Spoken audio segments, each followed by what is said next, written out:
Hey guys, and welcome back to today's video. So in today's video, we are going to be talking about 5 different portrait studio lighting mistakes that you may be making and how you can fix them.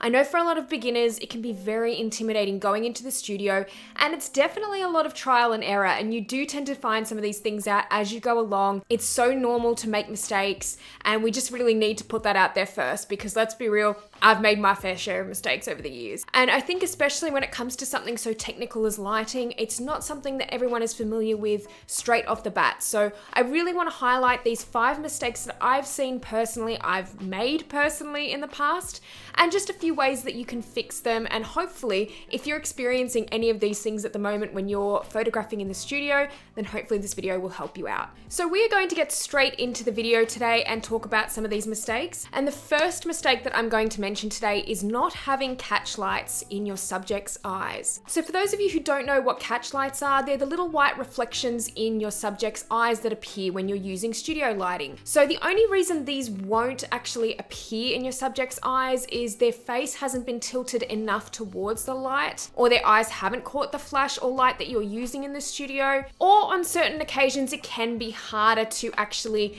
get that reflection in your subject's eyes. They may have smaller eyes or hooded eyes, which is very common, or they might have one eyelid that is slightly lower than the other, so you might only have a catch light in one eye. That's actually something that most of us have, so this can be a very common issue that people come across, is not actually having those catch lights in their subject's eyes, or finding that their photographs kind of look a little bit flat when you're looking at a model's eyes. Now, I definitely think it's very important to have catch lights in the eyes, because otherwise they can look very lifeless. They can look very dull and not illuminated. So I think that's the opposite of what you want most of the time when you're in studio photographing. So a couple of ways that you can fix this mistake is actually to tilt the model's head a little bit closer or upwards towards the light a little bit more, whichever direction your light is coming from, just making sure that the model's face is a little bit more in the direction of the light. Another way you can fix this, and this is particularly good for people with smaller or hooded eyes, is by using a reflector. Now, holding a reflector underneath the model's face will usually really help bounce that light back into their eyes,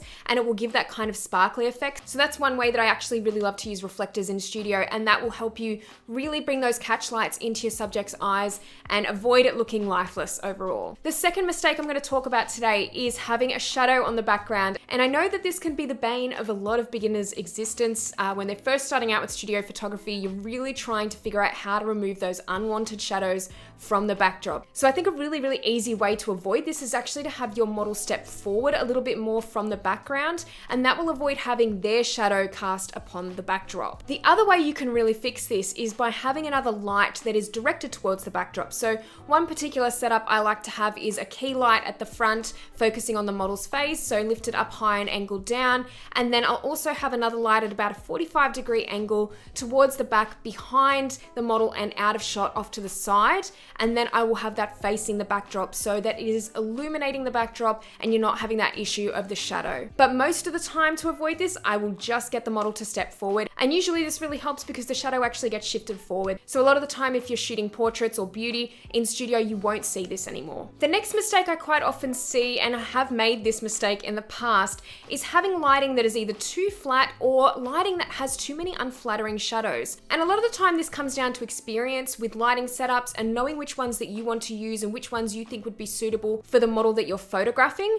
And I think it's really important to learn some of the really main lighting setups. For example, butterfly lighting and Rembrandt are actually really popular lighting setups for portraits. I'm actually going to leave a couple of links in the description box below for any of you who want to learn more about those kinds of setups. But overall, the best way I find to avoid those unflattering shadows, if you're finding them popping up on your subject's face, or you're finding that your lighting is a bit too flat even, this can be due to not having the light high enough and angled down. And this will give you that really lovely butterfly lighting that I've talked about in the past, and this is one of my favorite lighting setups to use. So making sure that your key light is raised high in front of the model, angled down, and making sure that that light is kind of casting those nice butterfly shadows underneath the model's features. And you'll particularly see this with the nose and just under the nose being a shadow there. And that's really what you want to achieve. It's one of the most flattering ways to photograph portraits, and making sure that the light isn't too low, because if the light's too low, you'll actually be getting a really flat look with your images. There won't be too many shadows going on, and it might just look a little bit boring. And then obviously Obviously, if you're getting really unflattering shadows, the light could be at a really off angle, it could be too high, or just in a position that's not right for your subject's features.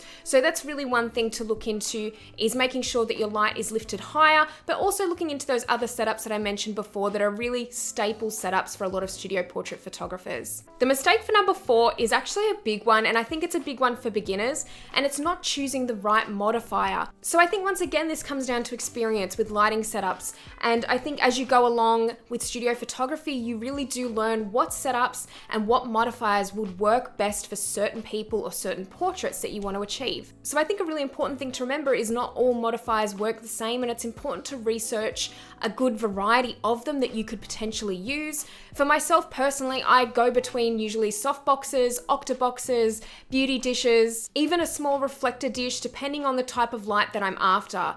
Making sure that you understand how each of these modifiers work and how some of them will emit a softer light, some of them will emit a harder light. It's really important to research this before you actually do a shoot, and research the lighting modifiers that you want to use so you're very selective when you actually get into studio. You're purposeful with your lighting setups. That's a really important tip. For example, if I wanted to photograph a beautiful soft portrait of a model and have a really wispy hair in the shot and just something that really looks ethereal, I likely wouldn't use a small reflector dish for this particular purpose, because I think that it would be too harsh, it'd be too hard on the model's features, it would leave too many shadows.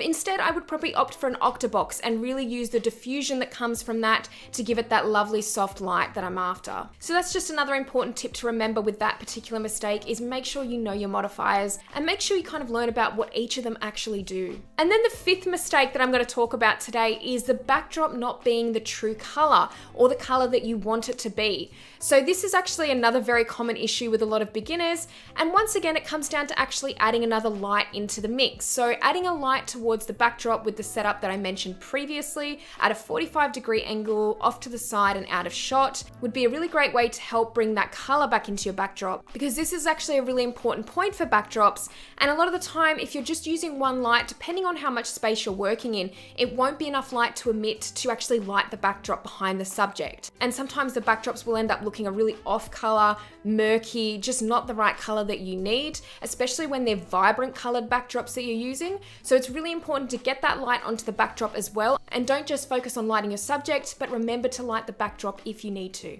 Okay guys, well I hope you really enjoyed this video on 5 mistakes that I've found happens quite often with studio portrait photography, and some ways that you can actually get around them. I hope that this was really informative for you guys, and if you liked it, please give it a thumbs up, and if you haven't subscribed to my channel already, make sure that you do, because I'll be posting much more content in future. If you'd like to see more of these videos, please let me know in the comments section below, and I will see you in the next video. Bye!